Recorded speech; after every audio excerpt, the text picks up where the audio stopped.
amigos a un episodio más de su programa Viva Mejor, hoy celebrando junto a ustedes las fiestas de Guayaquil. Desde el set de televisión de nuestra querida Universidad Católica de Santiago de Guayaquil, transmitimos en vivo y en directo a nivel nacional. Recuerden, estamos prestos a atender sus consultas durante nuestro programa y hoy vamos a tener un tema muy especial y al final del programa también vamos a tener una sorpresa para todos ustedes. Hoy vamos a hablar un poquito sobre un problema que afecta a nuestra columna vertebral, ¿sí? Muchos de ustedes han de haber notado, si es que no lo padecen, que hay personas que tienen una desviación de su columna.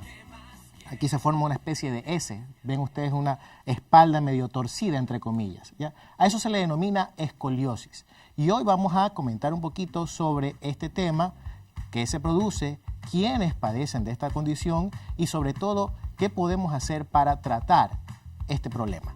¿En qué consiste esto de la escoliosis en la espalda? ¿Ya? Sí.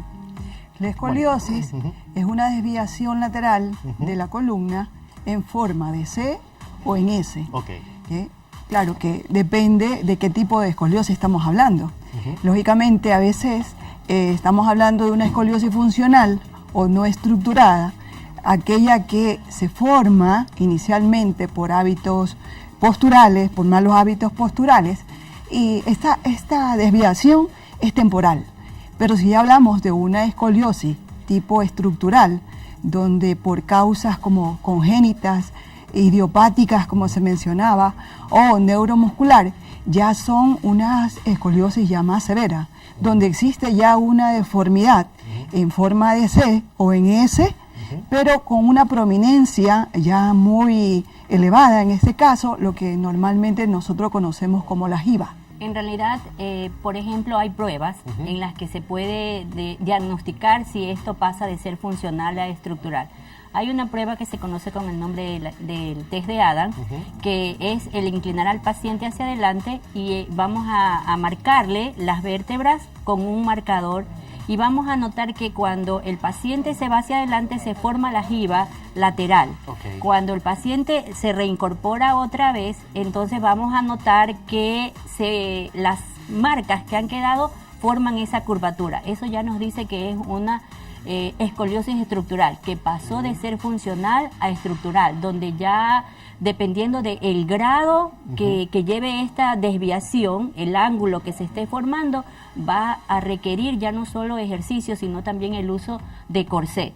El corset puede ser que solamente tome la parte del dorso, del tronco, o si ya tenemos una desviación que viene desde las cervicales, desde la cabeza, entonces tendría que llevar otro tipo de corsé donde tenemos una mentonera que va a evitar que solamente crezca desviándose la columna cervical, ya se va a enderezar y va creciendo con esa corrección. Correcto. Sí. Claro, la escoliosis no respeta edad, ¿no? Puede tenerlo a un niño desde el momento en que nace, que es la congénita, como les había manifestado, pero también se presenta en la etapa juvenil, en los adolescentes, en los adultos, no respeta edad.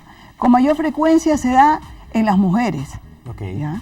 Y lógicamente depende del tipo de escoliosis, como les había manifestado, si esta es de tipo funcional o estructural. Sheila, ¿y por qué razón las mujeres tienen más problemas de escoliosis? Bueno, se puede decir que, por ejemplo, las mujeres a veces, sobre todo las adolescentes, cuando están pasando de la edad de la pubertad a la adolescencia, empieza el desarrollo de su busto, entonces ellas tienden o tendemos, a veces si lo tenemos muy poco, tratamos de o sacarlo o de esconderlo. Otra es que, por ejemplo, queremos aumentar el derrière y esas son las cositas que van a ir deformando nuestra columna. Aparte que las mujeres son las que llevamos siempre el bolso, la cartera, las mochilas, la mala forma en que llevamos el peso o lo equiparamos. Siempre dicen por allí que las mujeres cargamos piedras en las carteras y en realidad es lo que está llevando a la desviación. Llevar una mochila pesada puede causar escoliosis. Bien. Mis invitadas Sheila Villacrés y Mónica Campaña pues tienen a su disposición este mito para ver si es cierto o no. Al finalizar el bloque anterior Algo se mencionó el tema de la mochila, ¿verdad? ¿Qué podríamos ampliar? ¿Es cierto que una mochila pesada realmente puede generar escoliosis?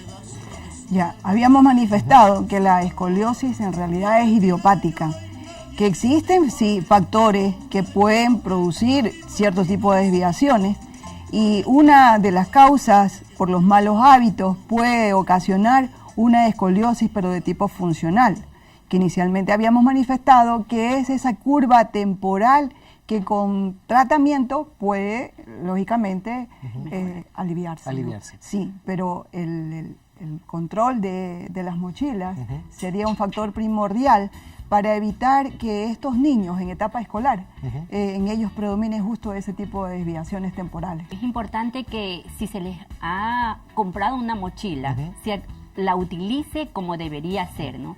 Utilizar las dos orejas de la mochila, porque acostumbran a cargar solo una, entonces el peso que llevan, que a veces es exagerado por tantos libros, es necesario que se acostumbren a utilizarla correctamente. Ok, y que esté balanceado, digamos. El peso, perfecto. por eso a veces se recomienda también usar una especie de cinturón ancho para poder mantener la postura erguida. Si te diagnostican escoliosis, debes ir a cirugía. No siempre es así. Depende del grado de escoliosis que se tenga. Por lo general, hay unas mediciones que radiográficamente se determinan, que es el método de Cox, que es justamente para ver ese ángulo de desviación de la curvatura. Y en el caso de las estructurales, cuando ya están estas costillas rotadas hacia el lado de la concavidad y las apófisis espinosas están muy desviadas de la columna y compromete, ¿no? Va a ser hay un aplastamiento de parte de las vértebras, además comprime a la parte de la médula, hay compresión a nivel de las raíces nerviosas, entonces cuando ya es grave esa desviación total que compromete la parte pulmonar, es necesario de intervenciones, ¿no? Y también, como le decía, depende del grado de la curvatura. Bien, tenemos una llamada telefónica. Hola. Hola, muy buenas noches. Sí, buenas noches. Aló. Bienvenido, mi amigo. ¿Cuál es su nombre? Wilfrido Moreira, de acá de Puerto Viejo, Colombia. Bienvenido, Wilfrido. Un abrazo para nuestros amigos de Puerto Viejo. Cuéntenos, ¿cuál es su consulta? Mira, tengo un problema de discapacidad. Ya, y quisiera saber si el observar la tele acostado en la cama afecta a la columna vertebral. Correcto.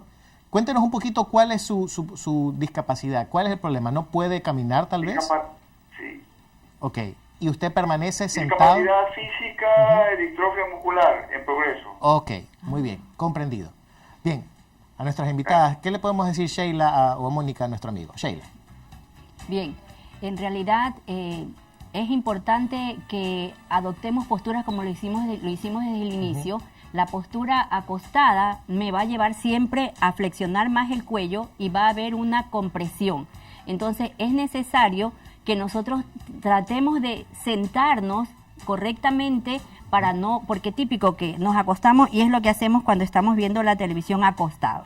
Y depende también de la distancia y la altura del televisor, porque de pronto si está a una distancia adecuada, que también es bueno que no esté con la radiación directa que llegue al cuerpo, entonces podemos observar la televisión acostados, pero cuidando la postura, acomodando. A veces colocamos almohadas solamente levantando la cabeza, pero es necesario colocar almohadas por debajo de los hombros y luego equiparar la altura con otra almohada debajo de la cabeza, tratando de mantener la curvatura o respetar la curvatura fisiológica de la columna cervical. Hola, muy buenas noches. Perdón, ¿cuál es su nombre? Fabiola de Guayaquil. Fabiola, bienvenida. Gracias. Cuéntenos, ¿cómo la podemos ayudar? Mira, Muchas gracias. yo he visto muchas personas, sobre todo de la tercera edad, que tienen osteoporosis en la columna. Y tienen doblada la columna. Ahora, ¿qué tiene que ver la osteoporosis con la escoliosis? La escoliosis. Bien, muy buena pregunta. Esa es mi pregunta, gracias. Muy buena pregunta. Bien, a nuestra amiga tiene esta curiosidad muy pertinente, ¿no?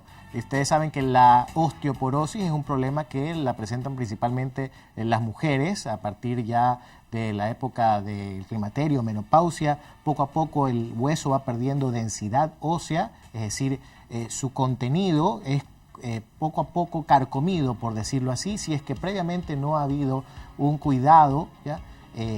Durante la época reproductiva, si no se ha hecho suficiente ejercicio, si no se ha sabido cuidar en la alimentación, pues bueno, las mujeres pueden desarrollar este problema de osteoporosis que debilita mucho a los huesos. Entonces, ¿esa osteoporosis tiene algo que ver con la escoliosis realmente? O sea, en realidad la escoliosis es una deformidad de la columna, una alteración de la columna que no tiene que ver en sí con la osteoporosis. Pero si ya hay es una señora de la tercera edad, hay una osteoporosis, si estamos trabajando a favor de esa curvatura, ¿verdad? En lo que la musculatura se contrae más, y recuerde que los músculos se insertan o se originan de las vértebras, la presión de la musculatura puede lograr que éstas se fracturen inclusive. ¿Ya? Entonces eso va a causar mayor dolor, pero no es que la osteoporosis me lleva a una escoliosis. La escoliosis se puede revertir al crecer porque la columna vertebral se estira. Mónica, ¿será cierto esto? Bueno, no tanto revertir, porque en realidad la escoliosis sabemos que no tiene una cura definitiva. Hay, dependiendo lógicamente del tipo de escoliosis, en el caso de las estructurales, no hay una cura definitiva. Lo que se trata de hacer con el tratamiento es como detener un poco ese problema, tratar de que estos músculos estén flexibles, elongados, tirados, y que por estética incluso, con ayuda de corsé o con ejercicios de fisioterapia, que son los más importantes, porque incluso usando un corsé tienen que mantenerse activos estos músculos. Correcto. No es una limitación. Pero es importante aclarar que la escoliosis se presenta por lo general, o los padres se dan cuenta de que a partir de los 8 años ya empieza la desviación. Ahí les preocupa, cuando en realidad debería de ser un diagnóstico precoz para que esto no llegue a la gravedad como en el caso de las estructurales, que son ya deformantes. Correcto. Entonces, lógicamente, se espera una etapa de crecimiento que ya termina, ¿verdad?, con ellos, de 10, 12 años, porque esto puede, desde los 8, cada proceso evolutivo, cómo va aumentando, es de 1 grado. En cambio, es muy diferente en un adulto, que esto es 1 grado por cada año. Nuestra querida licenciada Mónica nos va a explicar en qué consiste el diagnóstico, cuáles son las maniobras que hay que hacer para determinar si realmente una persona tiene o no escoliosis. Muy bien. Para poder determinar precozmente una escoliosis, o digámoslo, para tener una evaluación precisa para dar el tratamiento oportuno, es primordial analizar, primero observando, inspeccionando al paciente, luego palpando, lógicamente antes de eso realizar una historia clínica en donde se detallen de cómo fue el inicio, que si hay o no es un factor muy importante, que si existe o no antecedentes familiares. Es idiopática, pero hay una predisposición porque hay miembros de la familia que pueden presentar este tipo de escoliosis, pero no quiere decir que sea hereditario. Sin embargo, fundamental que el médico determine precozmente a este tipo de pacientes, porque al hacer la valoración minuciosa podemos demostrar si es de tipo funcional o es de tipo estructural. En el caso de un análisis de la postura en la parte posterior, vamos a ver la parte simétrica de los hombros, empezando con la posición de la cabeza. Por lo general, esa está inclinada, hay un hombro más elevado que el otro. A nivel del tórax ya se empieza a notar el tipo de desviación que pueda presentar la paciente. Observamos el nivel, si hay o no simetría a nivel de las caderas, si existen alteraciones o no a nivel de las rodillas, porque eso también, al tener un problema de unas rodillas valgas o rodillas varas, va a producir un tipo de desviación. Lo mismo ocurre si hay una deformidad a nivel de los pies. Entonces, una cosa muy sencilla, incluso para saber si el tipo de escoliosis que ella tiene, en el caso del paciente, digámoslo así, notamos acá una parte convexa, desviada esta columna, este sector. Entonces podemos decir que es una escoliosis de tipo estructural. Ya está formada. Hay el desnivel, existe el desnivel o asimetría a nivel de las caderas. Entonces a veces con una plomada, partiendo desde la cervical 7, la dejamos caer y vamos a ver si esta está compensada o no. Compensada en el sentido de que si esta se alinea desde la vértebra cervical 7 hasta el pliegue, digamos aquí, de la parte glútea, está compensada la escoliosis en realidad. Pero una prueba muy sencilla para todos, en este caso para las madres de familia, a veces inclinando el tronco hacia adelante de manera que se tope los dedos de los pies, podemos notar con claridad que existe ya esa prominencia ósea. En este caso tenemos la prominencia ósea, y si marcamos cada una de las apófisis espinosas a lo largo de la columna, ¿verdad? Y solicitamos al paciente después que se ponga de pie, vemos que si inicialmente habíamos observado que existía la desviación, esta se alinea nuevamente. Entonces estaríamos hablando de una escoliosis de tipo funcional. Correcto. Pero si observamos que sigue la desviación en el momento de los puntos marcados, están marcando notoriamente, hay la prominencia ósea, que es la ojiva, entonces estamos hablando de una escoliosis de tipo estructural. Hay una técnica que se conoce con el nombre de la técnica de Clapp, es exclusiva para los problemas de escoliosis. En la técnica de Clapp trabaja o se basa en la posición cuadripedia y tiene 6 posiciones básicas donde se parten desde esa posición se parte para hacer ciertos ejercicios. La primera posición es la posición baja, en la que el paciente debe estar colocado en cuatro puntos, es decir, sobre sus manos y sobre sus rodillas. Debe estar alineado, no puede estar ni muy adelantado ni muy hacia atrás, ¿sí? Donde le vamos a pedir al paciente que baje la cabeza y el tronco hasta casi tocar el piso, subiendo los codos. A este nivel, y no le vamos a permitir que se vaya muy hacia adelante, a este nivel estamos movilizando lo que es desde la D1 a D4, se moviliza la vértebra porque tratamos de que las escápulas se acerquen o se aduzcan, y allí el paciente está trabajando ya la corrección de postura. Luego tenemos la siguiente posición, que es la posición semibaja, en la que todavía no están con sus codos estirados y estamos movilizando las vértebras desde D5 a D8.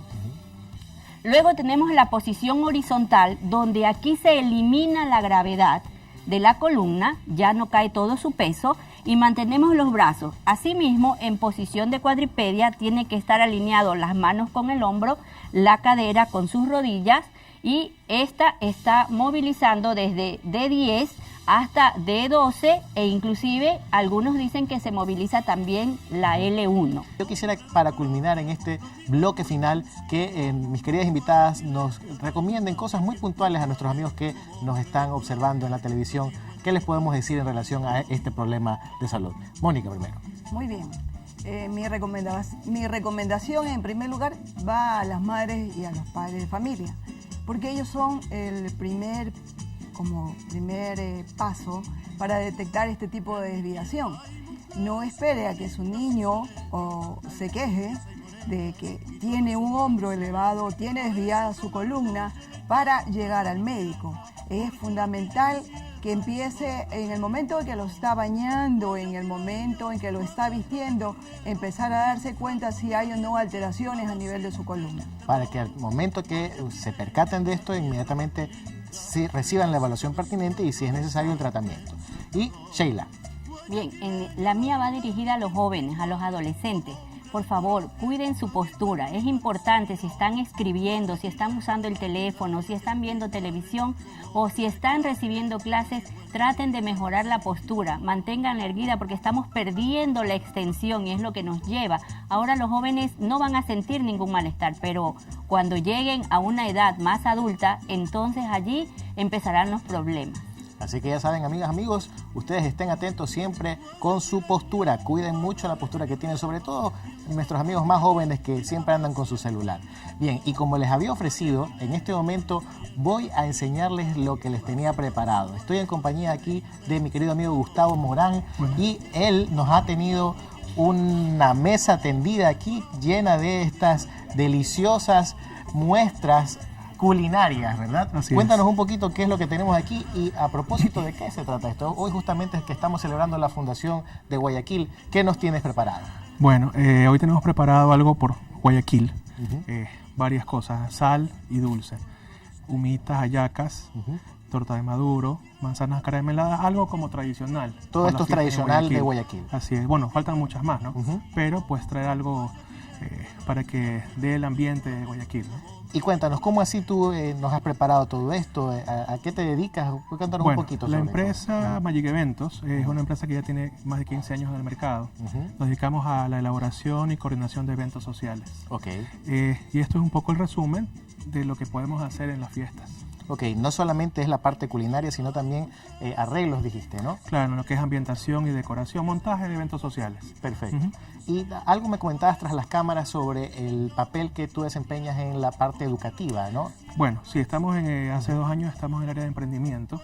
Hacemos talleres una vez al mes para las personas que desean ingresar en lo que es emprendimiento, en lo que es eventos sociales. Correcto. Adicionalmente hacemos también talleres en lo que es materia como tal de emprendimiento. Entonces tratamos de combinar un poco lo que está en boga ahora, que es lo de emprendimiento. Perfecto. Gustavo, y tú que eres exalumno de esta universidad, ¿en dónde las personas que estén interesadas en recibir tu asesoramiento pueden contactarte? ¿Cómo pueden recibir tu ayuda? Bueno, tenemos redes sociales. El celular es el 0999-428101 y redes sociales Magic Eventos Ecuador. Nos encuentran en Instagram y en Facebook. Perfecto. Muéstranos un poquito lo que hay aquí debajo de este. Aquí tenemos humitas y hallacas para degustar hoy. Tenemos la parte de las manzanas acarameladas y en lo que es dulces, ¿no? Manzanas acarameladas, orejitas. ¿Y esto cómo se llama? Maduro. Esto que está aquí. Es la torta de maduro, sí. Qué rico. Tenemos muchas más variedades, ¿no? Tenemos chocolate, bueno, en lo que es Guayaquil, morocho. Así que hoy al finalizar el programa vamos a degustar. Sí, repítanos nuestro número. Bueno, tenemos nuestros celulares para contacto directo con clientes o las personas que desean estar asistiendo a nuestros talleres de capacitación es el 0999-428101 y nuestras redes sociales, Magic Eventos Ecuador. Perfecto, Gustavo. Bueno, una última recomendación que quieras darle a nuestros amigos televidentes en relación a tu trabajo, a las personas que quieren emprender algún negocio. Bueno, uno de los consejos es intentarlo, arriesgarse y prepararse, ¿no? Entonces, si combinamos las dos cosas, creo que podemos minimizar los riesgos en un emprendimiento. Este es su programa Viva Mejor. Hoy hemos estado junto a ustedes celebrando la Fundación de Guayaquil. ¡Viva Guayaquil! ¿Verdad? ¡Viva! ¡Viva Guayaquil! Así que muchas gracias por acompañarnos y a ustedes, sobre todo, por ser tan fieles con nosotros y estar con nosotros siempre. Bueno, nos vemos hasta pronto. Sí. La voluntad de tu voz al hablar y la alegría del día a día.